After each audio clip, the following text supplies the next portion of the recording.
Já demos uma aquecida aqui já, né, Simvalto? É. É sim. Bom, pessoal, se vocês quiserem continuar batendo um papo aí, o senhor Anísio quiser entrar também aqui, não, pode bater um papo aí, tá? Porque o assunto tava bom. Eu fiquei aqui meio perdido aí com esses assuntos, hein? Ainda bem que eu faço as perguntas. Quem responde é o doutor Rafael. Tem que Não, mas responder É pesado. E tem que responder todo mundo. Você tá doido, pai? Fala isso não. A ideia é a gente discutir, brincar um pouco aí, né? Conversar sobre o assunto. Acho que isso é importante. Ó, o Sim Walter só hoje já me passou um monte de coisa aí, mano. Não, você tá dando uma de mineiro, hein, cara? Eu acho que você tá escondendo o doce. Tá bom, que nada. Ô, Sim Walter, nossa, faz muito tempo que eu não, assim, acho que eu tava tão focado nesses últimos tempos com questões pessoais e também com o trabalho, que as conferências mesmo de ciência e espiritualidade, elas ficaram um pouco paradas, sabe? E eu até conversei esses dias com o professor Baldini, né? Ele que é sempre meu guru aí de orientação, né? Uhum. E nesses últimos tempos eu tive pouco tempo de conversa com ele, e aí eu não consegui parar para a gente... porque era muito bom aquele momento de conferências e discussão sobre, né, esses assuntos, né, cara? E como deu uma parada, né? Acho que... Mas na também... verdade não foi só sobre o seu assunto, foi sobre no geral, entendeu? Por exemplo, o pastor Wilson também está muito doente. Então. A Alzira também estava passando uma situação muito conturbada, que ela pegou muitas cadeiras na universidade dela lá. Então, a Alzira, na verdade, é a locomotivazinha daquele grupo, sabe? Daquele grupo dos 4 lá. Ela é que acelera a equipe. Então, a Alzira deixou de fortalecer o negócio foi esfriando. E a questão do professor Wilson também, então ninguém quis exercer uma pressão para que pudesse fazer alguma coisa, entendeu? Então ficou meio acomodado. Mas, por exemplo,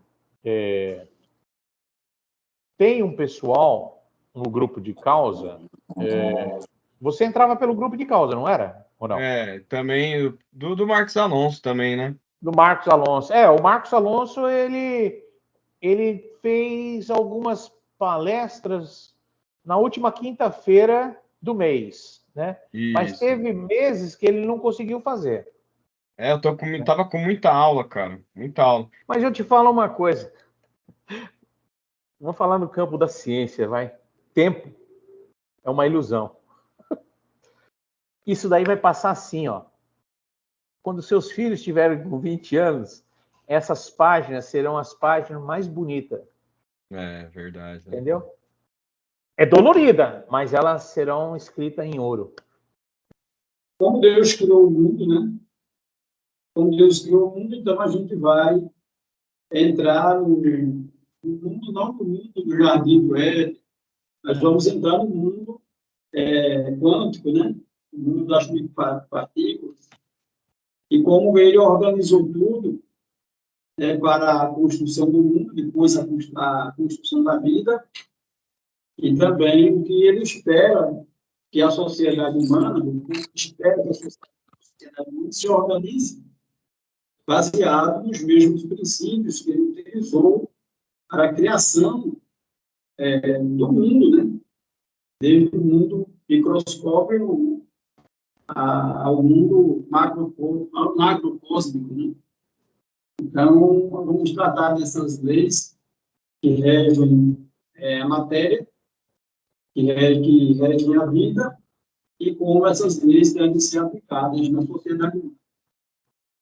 Então, vamos passar por aí, né? Porque o verdadeiro pai, ele mandou educar as pessoas com o princípio original. Ele disse que não era para educar as pessoas mais com o princípio de restauração, mas com o princípio original. Só que as pessoas, nosso pai determinou que fizesse algumas conferências quando ele estava vivo, foram feitas algumas conferências poucas. Eu mesmo tive dando muitas dessas conferências para muita gente, foi orientado a fazer. Só que depois engavetaram essas conferências, não dando prosseguimento à instituição que o verdadeiro pai tinha dado, né?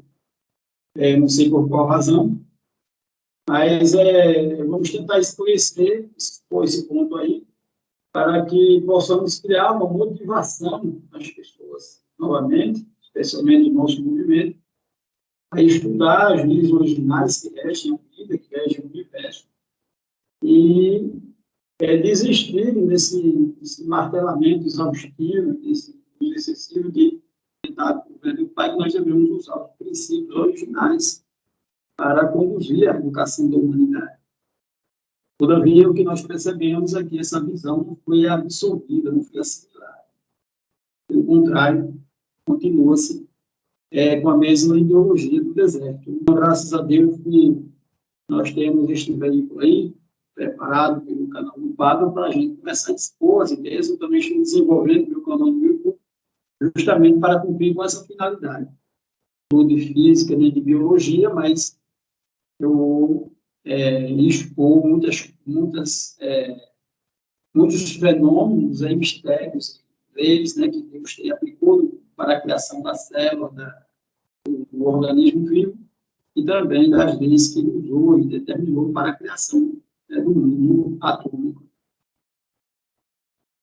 Eu espero que traga inspiração.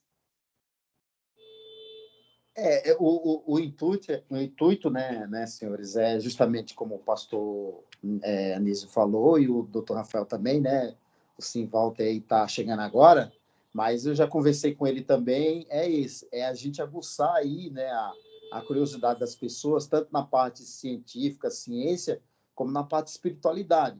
É que as pessoas hoje elas são sedentes, né, de informações, né, de espiritualidade. Então, quando eles ouvirem um assunto desse, é realmente para as pessoas realmente se interessarem. E fica o convite aí dos três ou demais, se vocês tiverem uma opinião, quiser desenvolver também, eu fico fora e vocês podem fazer essa gravação. A gente faz a live, eu e o Cris, a gente fica, né, em segundo plano ali para fazer a parte técnica e vocês podem desenvolver o trabalho de vocês usando o canal do Pada. Então, para vocês verem, ter uma ideia, meu canal, ele tinha, seu Anísio, quando entrou, tinha 100 inscritos, hoje já está chegando nos 3 mil inscritos. Então, isso significa que as pessoas têm interesse nesses assuntos, né? E Deus ele não controlou o ser humano justamente para não robotizá-los. Né? E o livre-arbítrio, o livre exercício do livre-arbítrio vai permitir a criatividade, né, se desenvolver, e os seres humanos começarem a produzir as maravilhas, o próprio aperfeiçoamento, né, individual. Tudo depende do livre-arbítrio. Por isso, Deus não interferiu lá no Jardim do Éden, justamente para não romper, não violar essa regra. Porque, se fosse possível um homem se aperfeiçoar, um homem tornar-se a imagem de Deus e cumprir o propósito da criação, evitando a queda, né? Deus simplesmente evitando a queda, se fosse possível isso, Deus teria controlado, não teria permitido a queda. Né? Mas se ele arriscou mesmo, ele arriscou perder, né, que Adão e Eva tivesse enfrentado a situação da queda. É porque essa questão é muito séria. Entre Adão e Eva caídos e Adão e Eva robotizados, Deus preferia trabalhar com o caminho terrível. Então, uma pessoa, isso é muito nível na sociedade. Tem pessoas que cometeram um pecado, mas elas conseguem evoluir. No entanto, uma pessoa que foi subordinada a vida inteira, né, submetida ao excesso de subordinação, ela não consegue produzir nada, porque o cérebro dela se transforma, passa a utilizar apenas o mínimo possível, que é o mínimo necessário, que é para obedecer a ordem, para seguir uma instrução. O cérebro é reduzido quase que a nada. Então, você, quando uma pessoa submetida há muito tempo, além do normal, a uma obediência, né, severa, ela perde completamente a capacidade de raciocinar, perde a capacidade de refletir, de meditar, de encontrar saídas para os problemas que aparecem, porque ela está condicionada a obedecer, a seguir uma direção, a receber instrução quando aparecer dificuldade no seu caminho. Então, na verdade, é uma destruição da personalidade, da natureza, né, da mente humana, você fazer isso. Então, contraria uma das mensagens de paz do verdadeiro pai, né, nesse sentido, porque o verdadeiro pai diz que nós temos que tornar verdadeiros professores, né? O verdadeiro professor é aquele que faz com que o seu aluno, cara, desenvolva autonomia, né? Desenvolva aprendizado para que ele possa caminhar. E outra, bem importante, ele está perto daquilo que o professor pôde ensinar para ele, caminhar os dois juntos, chega em determinado momento. Inclusive, por exemplo, estava até conversando com o Sim Walter, né? Na faculdade que eu trabalho hoje, a minha professora de graduação é minha companheira de trabalho hoje, né? E ela me abraça pelos corredores da FOC com muito orgulho, porque ela viu que aquele aluno que ela ajudou hoje é um colega de trabalho dela, né? Então, dentro desse processo, eu acho que assim, ter autonomia na vida de fé, ou ter autonomia nesse processo, ou adquirindo aprendizado, não é deixar de participar das coisas da igreja, não, você não vai deixar de respeitar a pessoa, né? Porém, eu acho que Não, se a gente for não tem nada a perceber ver. dentro. É, então. Hoje nós temos que trabalhar, estou trabalhando para isso já lancei alguns vídeos. Nós temos que destruir duas teologias, né, que é a teologia do medo e a teologia do deserto. Então, se nós não destruirmos essas teologias do medo e do deserto, a religião continuará sempre oprimindo os seres humanos. Ao invés de cumprir o seu papel de libertar o ser humano, ela, na verdade, aprisiona, quer dizer, cumprindo o papel contrário, né, daquele que deve ser. Então, um bom educador, justamente, um bom professor, como disse você, você disse, ele é aquele que instrui, que motiva, e aponta a direção e motiva a pessoa a caminhar naquela direção. Não é aquele que amarra um cabelo, numa corda e sai, né, controlando você, puxando pelo pescoço, então, empurrando. Isso aí não é educação. Isso, na verdade, é escravização. Então, eu digo isso, não falo assim com a crítica pejorativa, mas é uma realidade que a gente está vivendo e dói muito, né, porque nós sabemos que essas consequências serão catastróficas. Né? Hoje nós vemos muitos que foram submetidos a esse regime, você percebe que a pessoa não tem capacidade de raciocinar. Né? Então, quando as pessoas raciocinam, não conseguem seguir um pensamento, um raciocínio lógico. Então, elas apenas leem, muitas vezes nem conseguem seguir uma interpretação do texto que já está escrito, porque o seu raciocínio não consegue se moldar a mesmo texto quando elas leem. É uma situação realmente perturbadora, né, dessa realidade. Eu acho que, na verdade, muitos até se manifestam, assim, não, vamos dizer assim, até pensam, interpretam bem, mas está perdendo uma geração inteira aí, né? Por vaidade de muitas pessoas que hoje poderiam estar amando mais, né? Então, eu acho que isso é a minha grande preocupação. Acho que sim, Walter, os unificacionistas ou divisionistas, né? Eu acho que foi um sermão muito bacana que eu vi há muito tempo atrás, aí bem bacana. Olha, é o que nós estávamos conversando, não sei se o Anísio estava aí dentro, já estava escutando ou não, mas o que eu vejo é que nós temos que ser unificacionista dentro dessa divisão unificacionista, que está dentro do grupo unificacionista. Então... Opa, peraí. Eu vou atrapalhar agora, viu? Eu vou atrapalhar. Essa eu gostei, viu? Repete aí, volta a ficha, quer dizer, o CD, né? Sabe aquele discão da nossa época lá, o LP, né? Vocês lembram disso aí? Não, vocês são muito novos, né? Vocês não lembram. Não, eu lembro. Eu vi quando Noé pisou no barro. Me desculpa, mas dessa parte eu vou dar um play aqui para gravar. Repete aí, essa eu gostei. Não, o momento que nós estamos vivendo está colocando em xeque o que realmente nós somos. Nós somos unificacionistas ou divisionistas? Estou pegando as palavras que o Rafael pegou do Hyundai. Então, hoje, eu vejo que tem muitas segregações.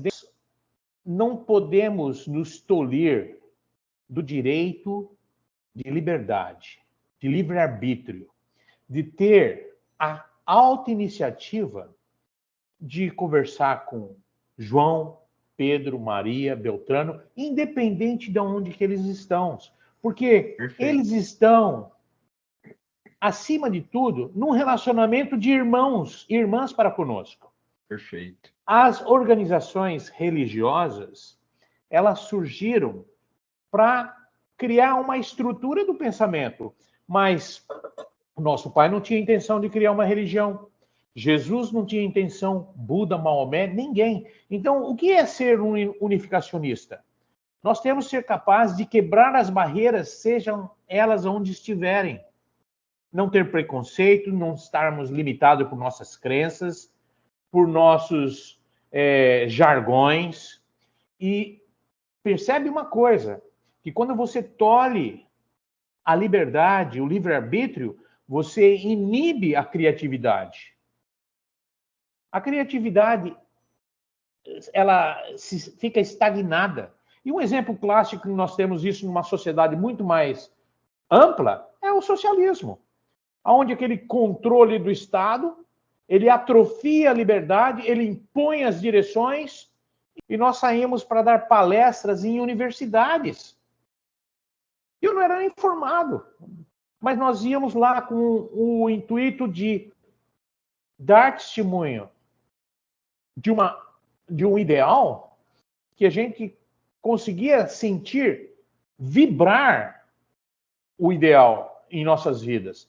Mas quando eu, graças a Deus, desculpa eu falar, eu fui para os Estados Unidos, depois fui para a Coreia, fiquei 22 anos fora do Brasil, e Deus deu aos filhos, como o Anísio estava falando, a liberdade para os filhos, né?